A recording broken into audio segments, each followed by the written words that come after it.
Good morning, Danny Dumaresque around the air. Good morning, Paddy. How are you? I'm doing fine this morning. How about you?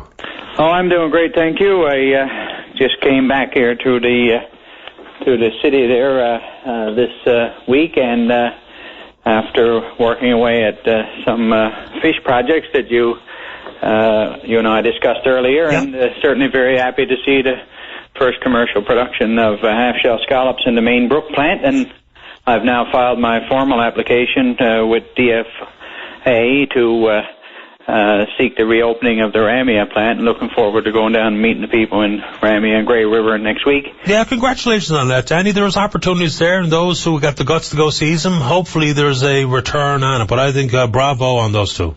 Well, thank you. Yeah, it's always challenging, but I have nearly 20 years of experience now, so to focus again on the Ramia opportunity, I believe I'm doing it now with a little bit better arsenal than I did 15, 20 years ago. So we'll see how that goes, but everything has its challenges, but we have to rise to those challenges.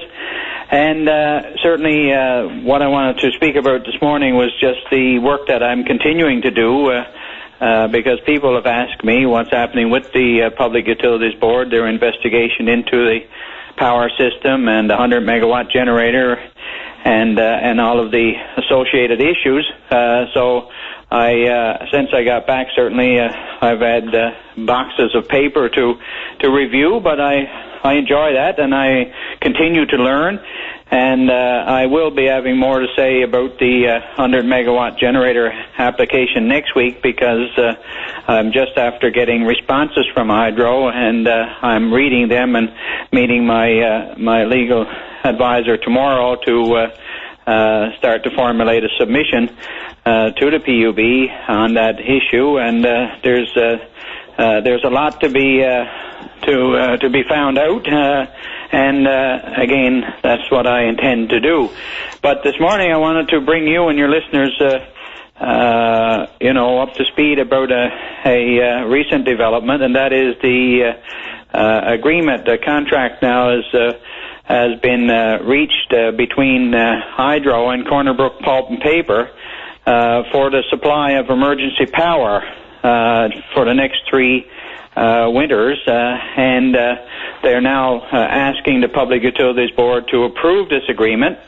And essentially what it is, Patty, is that we have agreed, Hydro has agreed to pay $5.1 million to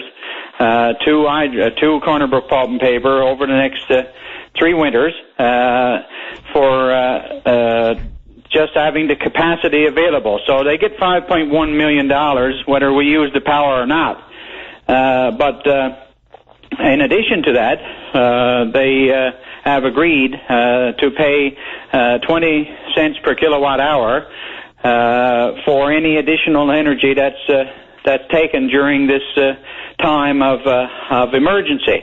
And certainly that's the interpretation that I have on the agreement, and I now will have to take a good hard look at that, because certainly I am not pleased that in the face of it that the ratepayers are going to be asked to pay this kind of money, considering what we have been doing for the industrial customers. They're getting power for 4.6 cents per kilowatt hour, and certainly in the case of Brook Pulp and Paper, they have received over 110, upwards of $150 million in either grants or loans in recent years, and I certainly am concerned about us making this major commitment now to buy this emergency power from them under these financial terms. Yeah, the financial terms is interesting. I think we always knew that this was coming, right? This was something kicked around and possibly discussed 6 months or so ago, but the financial terms are going to be the key components here, so far as the interest of the public goes.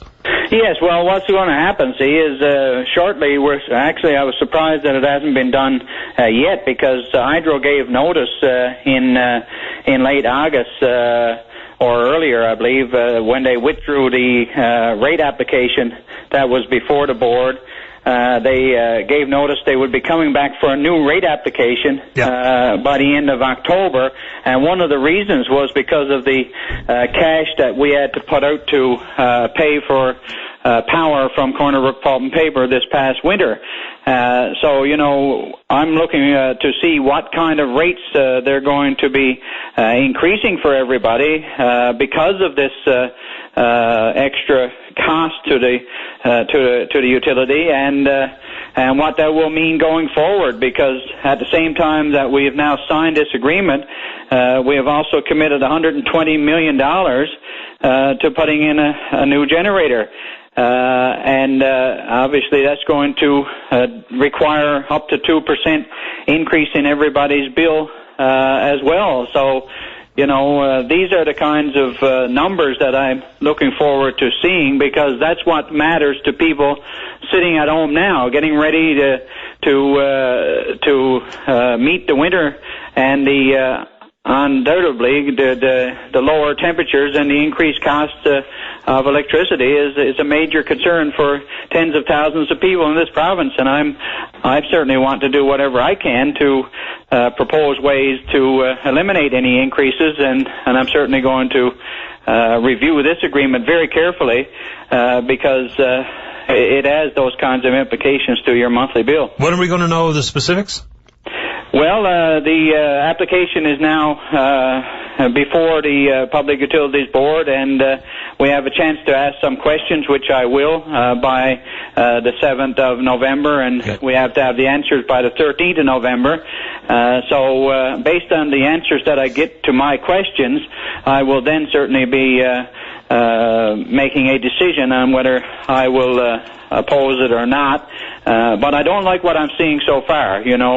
We are committing major money to this generator, and I have serious questions on reliability and the appropriateness of the cost that we paid to this U.S. company, which I'll have more to say with next week.